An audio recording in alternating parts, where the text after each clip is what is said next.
Okay, the book I'm going to read today is called 8 Days, A Story of Haiti, and it's by Edwidge Danticat, pictures by Alex Delanois.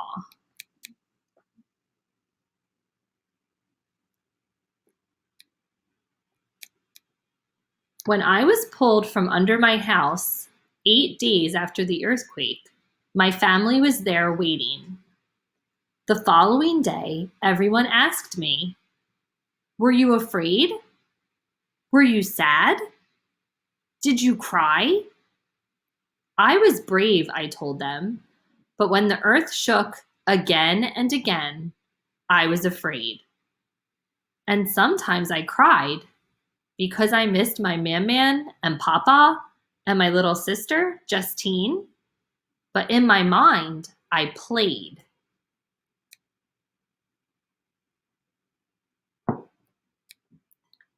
On the first day, I flew my kite, and my best friend Oscar, who was with me when my house fell, flew his kite too.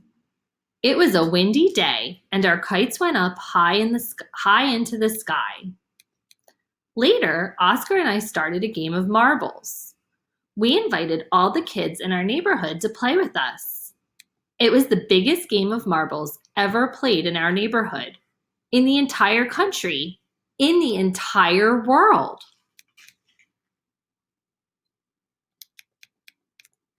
On the second day, Oscar and I played hide and seek. We hid in a dark, dusty corner of the house. And not only did Man and Justine come looking for us, but Papa did too. When they came close to finding us, Oscar and I popped up and yelled, "All'arrive! Surprise!"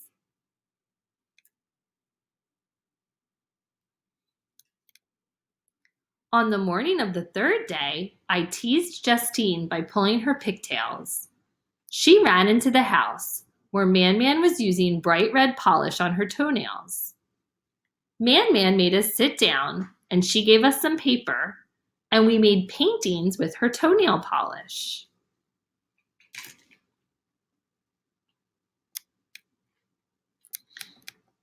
In the afternoon, I went to Papa's barber shop and helped him sweep all the hair off the floor, like I usually do. Then we sat down, and Papa told me stories of the shop and of when he was a boy, like he always does. Afterward, we went out in the yard behind the barber shop and set the hair on fire. The fire crackled and sparked.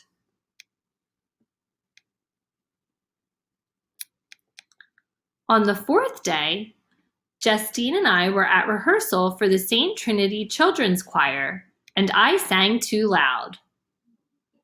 "Pay Boyer," our choir master asked. "Junior, are you trying to get that solo again?" I smiled and sang louder.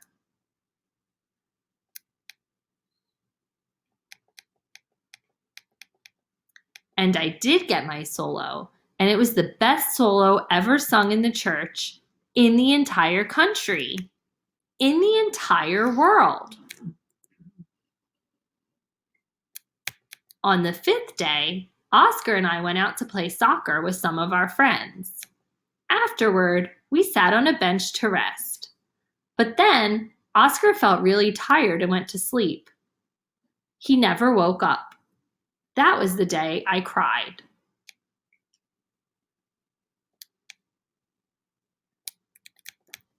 On the sixth day, I went to the countryside with my sister, like we do every summer.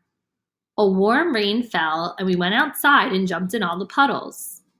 We got soaking wet and muddy. We opened our mouth towards the sky and each caught a mouthful of rain.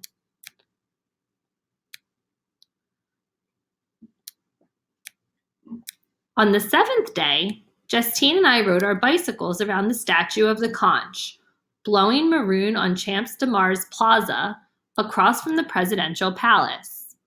Justine tried to race me, so I slowed down and let her win.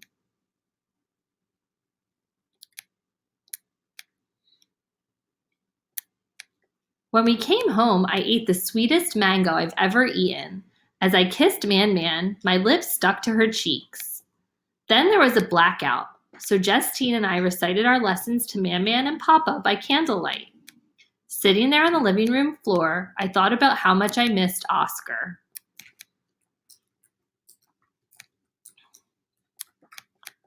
On the 8th day, when they finally found me, I was so happy because I could feel the hot sun on my skin and see the bright blue sky.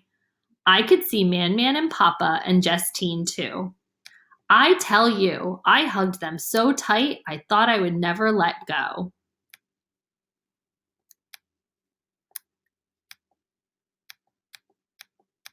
Okay, and here is a note from the author. They are everywhere, Haiti's precious and beautiful children. You see them on rooftops, where there are rooftops, flying kites. You see them gathered in small groups on the ground, where the ground is not muddy, playing marbles.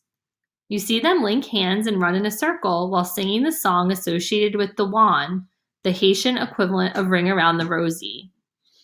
You see them fight for a turn at jumping rope. You see them twirl a bicycle wheel with a bent rope hanger.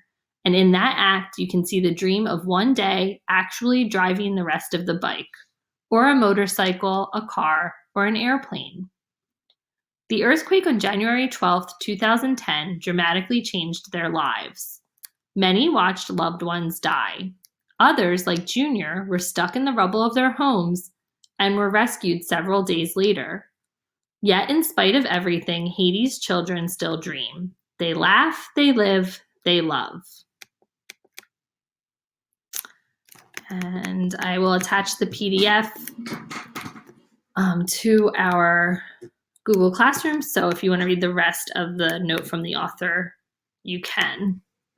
So I hope you enjoyed the book. Today, the entire class will be assigned this book and a response to reading to go with it.